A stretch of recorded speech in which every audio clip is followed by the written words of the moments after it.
Assalamualaikum warahmatullahi wabarakatuh. Alhamdulillahirrabbilalamin.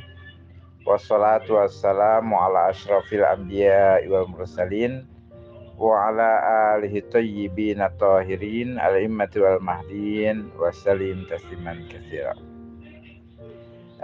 Saya lihat Pak Ari Sofyan ini adalah seorang yang cerdas dan cukup ingin tahu dalam segala bidang, terutama dalam agama. Begini Pak, jadi dalam persoalan agama ini kalau kita di grup itu kan grup perdebatan Pak. Eh, Kalau kita di sana, saya pikir kita tidak akan menemukan apa-apa karena di sana bukan grup ingin tahu Pak. Itu grup orang yang sok tahu. Jadi mereka sok tahu lalu berdebat di sana. Nah, kalau kita orang yang ingin tahu tentang sebuah kebenaran, kita harus flashback ke belakang 14 abad yang lalu, bahwa Islam ini agama yang satu. Tetapi pada zaman kita ini terpecahlah agama Islam ini berbagai sekte dan golongan. Nah, dari berbagai sekte dan golongan itu yang terlalu banyak kita urai, kita himpun menjadi minimal 4 sekte, Pak. Yang pertama, yang mayoritas di dunia Islam itu disebut ahli sunnah wal jamaah. Ya, masuk kita Indonesia ini mayoritas ahli sunnah wal jamaah. Walaupun mayoritas ahli sunnah wal jamaah Indonesia ini pecah lagi, ada NU, Nahdlatul Ulama, dan ada Muhammadiyah, Pak. Nah, pecah lagi itu kan, Pak. Jadi artinya itu sama-sama ahli sunnah wal jamaah, Pak, di Indonesia. Kemudian ada lagi berbagai ormas-ormas Islam seperti Front Pembela Islam, ya kan, Pak. Nah, kemudian dari luar negeri ada seperti Hizbut Tahrir Indonesia, yang kemudian dibubarkan pemerintah karena bernuansa politik. Kemudian adanya Jamaatul Tabligh yang dari mana berdakwah dari masjid ke masjid dan lain sebagainya. Artinya kelompok Islam di kalangan ahli sunnah wal jamaah itu juga cukup banyak yang berbagai pemikiran dan pemahaman tentang keislaman. Itu pertama. Kemudian yang kedua, adanya kelompok Syiah Imamiyah. Nah, Syiah Imamiyah berdiri negara nih Pak, negara besar, yaitu Iran. Itu negara Syiah. Mereka punya negara Pak. Jadi artinya negara mereka Republik Islam Iran itu atas nama Syiah. Jadi kita kalau berdialog tentang Syiah Imamiyah, mereka punya otoritas negara, yaitu negara Iran tadi. Nah, karena itu sebuah negara besar, kita tidak boleh berbicara tentang Syiah tanpa pengetahuan, karena mereka berdiri negara mereka atas dasar sebuah aliran sekte yang disebut dengan sekte Syiah, dan mereka revolusi tahun 1979. Ya. Kemudian yang ketiga, Salafi Wahabi. Salafi Wahabi mendominasi Timur Tengah dan yang salah satunya adalah kerajaan Saudi Arabia. Ideologi awalnya adalah berdirinya kerajaan Saudi itu didasari dari sekte Salafi Wahabi. Ya. Kemudian setelah itu ada kelompok lain lagi, pimpinannya mengaku menjadi nabi, malahan menjadi seorang imam Mahdi, disebut imam yang ditunggu, kelompok Ahmadiyah. Dan ulama banyak menyatakan kelompok ini adalah kelompok yang keluar dari Islam karena ajaran Islam mengatakan tidak ada nabi setelah Nabi Muhammad, tapi mereka mengakui adanya nabi setelah Nabi Muhammad, yaitu pimpinan atau pendiri kelompok tersebut. Nah, artinya saya ingin mengatakan kepada Bapak, persoalan Islam hari ini, problematika kita untuk mencari Islam yang sesungguhnya itu sangat rumit dan sangat berat bagi orang-orang awam. Sehingga kita perlu meneliti akar masalah. Akar masalahnya adalah kita harus menyadari sepenuh hati bahwa Islam pada hari ini telah pecah menjadi 4 sekte yang besar, dan kita harus revisi ulang mana yang benar dari seluruh sekte yang ini dan apa yang harus kita cari dalam hidup ini sehingga kita menemukan kebenaran. Nah, saya sendiri sejak awal tamat SMA Pak, tahun 88, saya angkatan 88, umur saya sudah 55 tahun sekarang. Saya mulai tahun 88 itu sudah mulai tamat SMA, saya langsung mencari agama ini, belajar di pondok pesantren. Saya kuliah di UGM sambil mondok. Selama 8 tahun Pak, saya mondok pesantren, akhirnya saya jadi ustadz, berceramah ke sana kemari Pak. Dan saya bergabung dengan Jamaatul Tabligh. saya bergabung dengan Hizbut Tahrir dan juga saya mempelajari Syiah. Sempat pada akhir-akhir hidup saya pelajari Syiah karena masalah Syiah ini juga masalah yang sangat penting untuk kita pelajari di luar ahli sunnah wal jamaah. Dan saya pelajari sejak tahun 2010 sampai 2013. Saya pulang haji tahun 2010, kemudian 2013 saya belajar. Dan 2014 saya terus mencari. Akhirnya saya menemukan jati diri saya tentang Islam ini, tentang Islam yang sesungguhnya ini sejak tahun 2014. Dan saat itulah saya membuat ormas sendiri, ormas Islam, Pak. Saya mendirikan sebuah ormas yang namanya IPAMI, Ikatan Persaudaraan Ansarul Mahdi Indonesia, tahun 2000 diresmikan tahun 2017 kemarin. Saat 2016 di bawahnya itu sebelum 2017 dibubarkan HTI. Kemudian setelah HTI bubar, kemudian setelah itu 1 minggu berikutnya keluar SK Menteri Dalam Negeri dan Menteri Hukum dan HAM, keluar SK pendirian dari ormas keagamaan yang saya dirikan, Pak. Itu perjalanan hidup saya mencari. Dan karena itu kalau kita berbicara tentang Islam itu 2 perkara saja. Kalau Bapak mau bertanya, pertama bicara tentang masalah ketuhanan. Tuhan itu sebenarnya bagaimana sih pandangan Islam yang sesungguhnya, masalah Tuhan itu. Yang kedua adalah masalah agama tadi. Sekte mana sih yang benar dalam Islam ini? Sunnikah, Syiahkah, Wahabikah, Ahli Sunnahkah, apa itu ini tadi? Saya punya sudut pandang sendiri dalam hal ini, dalam pencarian saya. Nah, kalau Bapak tadi bingung, ambigu dari penjelasan saya, wajar karena Bapak baru memasuki hal-hal yang membuat Bapak ambigu. Saya akan jelaskan kepada Bapak, kita harus merevisi ulang pemikiran keagamaan kita agar kita tidak terjadi hal yang ambigu tersebut. Kita harus revisi ulang dan kita harus bertanya kepada orang yang memang hidupnya dalam mencari hal-hal yang bersifat keagamaan. Dan saya alhamdulillah sejak tahun 1988 hingga kini saya juga sudah hari ini saya sudah berkecimpung dalam urusan keagamaan ini, spesialis di bidang teologi atau di bidang akidah. Saya pelajari Islam supaya Bapak juga kalau mau mendapat informasi dari saya, bukan belajar Pak, mendapat informasi dari saya tentang Islam, silahkan Bapak bertanya lebih lanjut. Demikian penjelasan saya, mudah-mudahan Bapak bisa memahami penjelasan saya yang panjang lebar ini. Demikian, terima kasih. Wassallallahu ala Muhammadin wa ali Muhammad alaihim wal mahdin wa salim tasliman katsira. Menurut saya pernyataan Bapak seperti ini menunjukkan lemahnya intelektual Bapak, lemahnya IQ Bapak berpikir tentang konstelasi keislaman di dunia internasional. Menurut saya begitu. Artinya otak Bapak masih awam kalau Bapak berpikir seperti ini, ya. Ini pemikiran awam. Jadi kalau Bapak sifatnya tendensius, benci dengan Syiah misalnya, itu tendensius, Pak.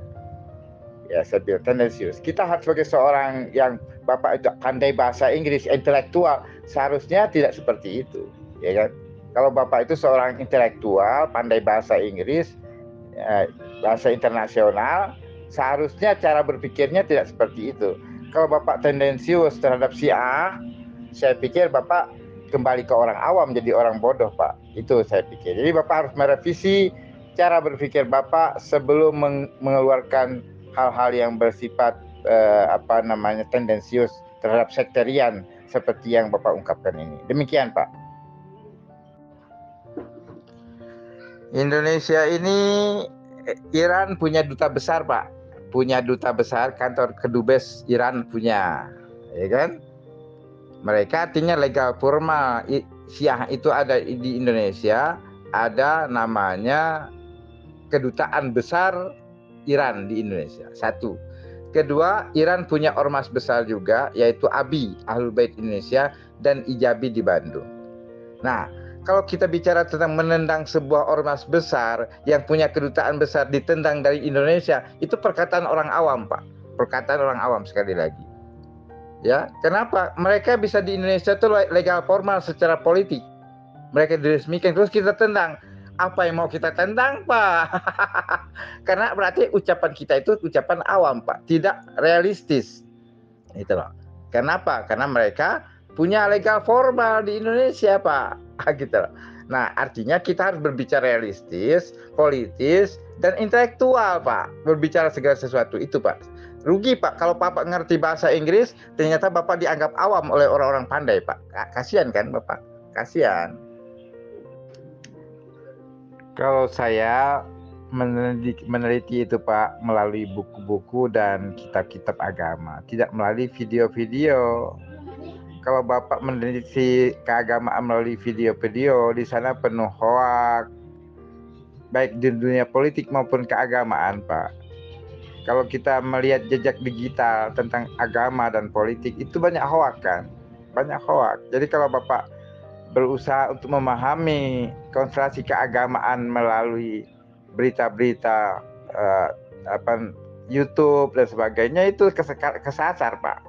Bapak harus belajar mengkaji buku-buku keagamaan, pelajari buku-buku keagamaan Ahlussunnah wal Jamaah, buku-buku keagamaan Syiah Imamiyah, buku-buku keagamaan Salafi Wahabi, itu, Pak. Itu cara kita mencari, Pak, bukan melihat segala YouTube, Pak. Kalau Bapak begitu, otak Bapak teracuni oleh hoak internasional, gitu, Pak. Jadi belajarlah melalui buku-buku agama, bukan melalui video-video, Pak. Itu melalui buku-buku agama. Bapak mencoba membaca buku-buku agama, karangan para ulama, para kiai, para ustadz. Bapak baca itu buku-buku agama. Tidak cukup dengan melihat video-video yang nanti membuat Bapak teracuni oleh opini internasional yang keliru, ya, Pak. Bapak kan ngerti bahasa Inggris, rugi dong bahasa Inggris yang digunakan untuk sesuatu teracuni oleh opini internasional yang bersifat hoax, yang tidak realistis dan tidak nyata di dalam kebenaran Islam itu sendiri, Pak. Demikian, Pak. Tuan, tentang mayoritas dan minoritas itu tergantung di tempatnya. Memang di Indonesia, Malaysia, Brunei, ya kan, Syiah itu minoritas, Aswaja mayoritas. Tapi kalau di Iran, apakah begitu? Tidak kan, di Iran ya mayoritas Syiah. Kalau di Irak lain lagi, 50-50, bisa 50% ahli sunnah, 50% Syiah. Jadi artinya mayoritas dan minoritas adalah perkara relatif, tidak bisa dijadikan tolak ukur untuk mengkaji sesuatu. Kajilah kebenaran kepada narasumbernya yang asli, bukan berkaitan dengan mayoritas dan minoritas. Demikian menurut saya. Selamat sore Bu Yasmin Almadi, apa kabar? Lama ini nggak ngomong sama Bu Yasmin ini. Memangnya setelah wafat Rasul ajaran Rasul musnah? Ya enggak lah. Setelah wafat Rasul, ajaran Rasul itu kacau balau, bukan musnah, tapi kacau balau. Buktinya perang Jamal, perang Siffin, perang Nahrawan, peristiwa Tahkim, Karbala, Umar bin Khattab dibunuh, Utsman bin Affan dibunuh, Ali bin Abi Thalib dibunuh. Kok bunuh-bunuhan terus ini Islam? Kita lupa, bu. Kenapa bunuh-bunuhan? Apakah Islam ngajarin bunuh-bunuhan? Kenapa? Oh, kenapa? Gitu, Bu Yasmin. Bu Yasmin, ente tahu Siratal Mustaqim? Jadi iya karena budua, iya karena sta'in itu harus di Siratal Mustaqim. Nah, Siratal Mustaqim itu Syiah, Imamiyah, Isna Asyariyah. Syahadatnya 3, Bu Yasmin. Kalau 2 syahadatnya Islam juga, Islam fasik munafik. Kalau Bu Yasmin itu bukan ente, anti. Anti, bukan ente. Maksudnya ente, dia itu laki-laki. Kalau ente itu laki-laki.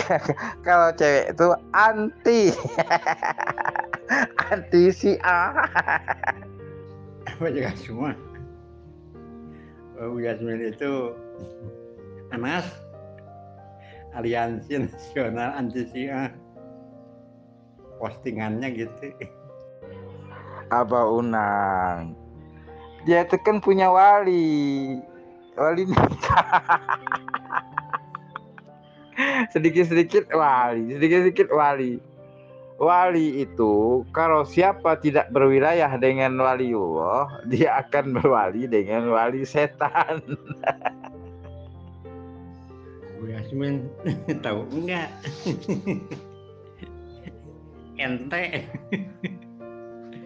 Ente tahu enggak Siratal Mustaqim? Syiah, Imamiyah, Isna, Asariyah. Itulah hablullah wa tasimu bihablillahi jami'an. Nah, berpegang teguhlah ke Syiah, Imamiyah, Isna, Asariyah, Bu Yasmin. Fas'alu ahla dzikri in kuntum ahla dzikri itu Syiah, Imamiyah, Isna, Asariyah. Jadi kalau tanyakan ya oleh kalian ke sana. Jadi harus bertanya itu ke saya. Jangan jauh-jauh ke Unang aja ya. Yasmin, tanyakan ke Unang. Yasmin. Yasmin itu gak tahu Syiah. Maka Ibu Yasmin itu jahiliyah. Masalah wali Pak Jika Sukma, masalah pokok tuh ya. Semua kalah sama Unang karena Unang punya wali paki. Unang punya wali paki, jadi semua kalah. Pak Jika Sukma. Syiah Imamiyah itu kata ahli sunnah suka nikah mut'ah. Pak ini Abah Unang sudah mut'ah belum? Syiah Imamiyah itu suka melukai diri. Nanti sebentar lagi nih, tanggal berapa itu? 10 Muharram itu. Tanggal 29 ya. Nanti kita akan adakan 10 Muharram. Ikut lukain diri enggak? Syiah Imamiyah itu katanya Ka'bahnya pindah ke Karbala. Sudah pasang enggak Karbalanya itu di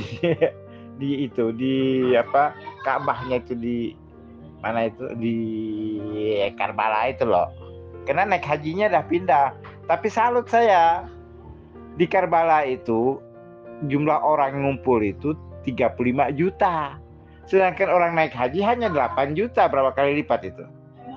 Kalau 35 juta orang, 35 juta orang di Karbala, sementara di Ka'bah Mekah di Padang Arafah hanya 5 jutaan orang. Hebat mana itu? Rame kan? Rame mana Mbak Unang? Antara Karbala dengan di Mekah dengan di Arafah Mbak Unang. Di Karbala kan 38 juta. Di Ka'bah di Arafah hanya 5 jutaan. Banyak mana Mbak Unang? Banyak mana Mbak Unang? Pak Jika Sukma. Di Indonesia Islam nyebar dengan wali songo. Wali kan. Di dunia Islam akan nyebar dengan wali paki. Ya. Ini dari Bu Yasmin. Bu Yasmin, Syiah bukan Islam, Bu Yasmin bego. Udah tua bego. Ente. Jangan bego ya, jahiliyah ente, gak tahu Syiah.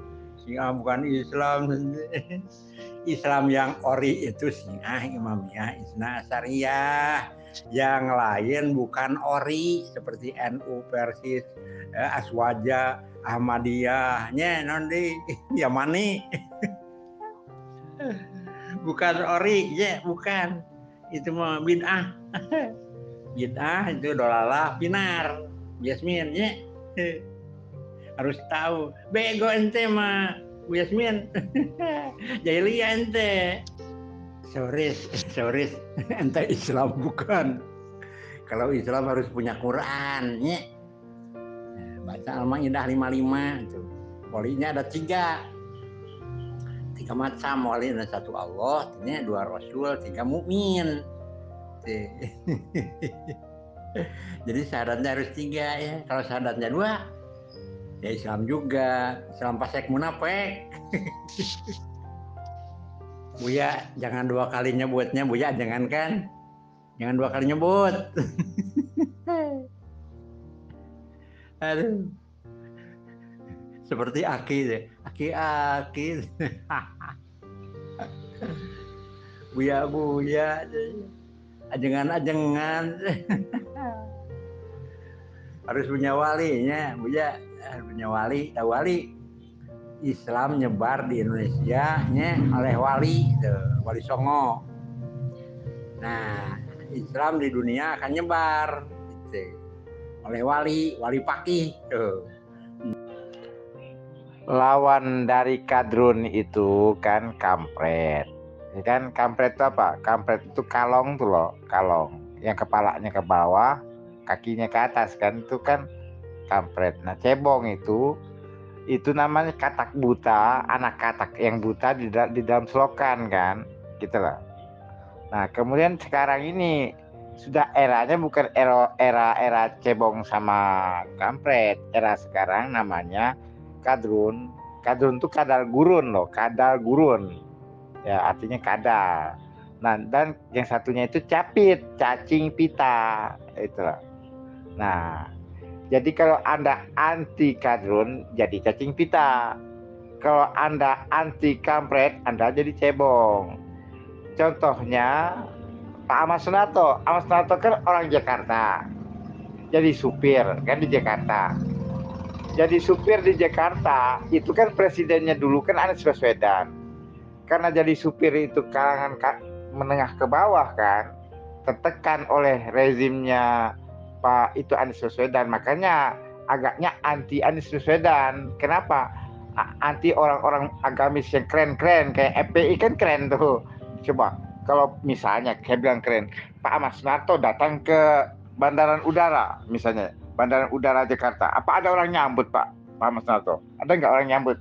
Paling-paling yang nyambut keluarga Pak Ahmad Sunarto. Tapi kalau Habib Rizik datang ke ke Bandara Udara Soekarno, bagaimana? Wow, ribuan, bahkan bisa jutaan itu masyarakat yang menyambut Habib Rizik Sihab. Jadi FPI itu keren gitu loh, bisa memenuhi bandara udara. Kalau misalnya si ini jadi kadrun itu keren. Ya.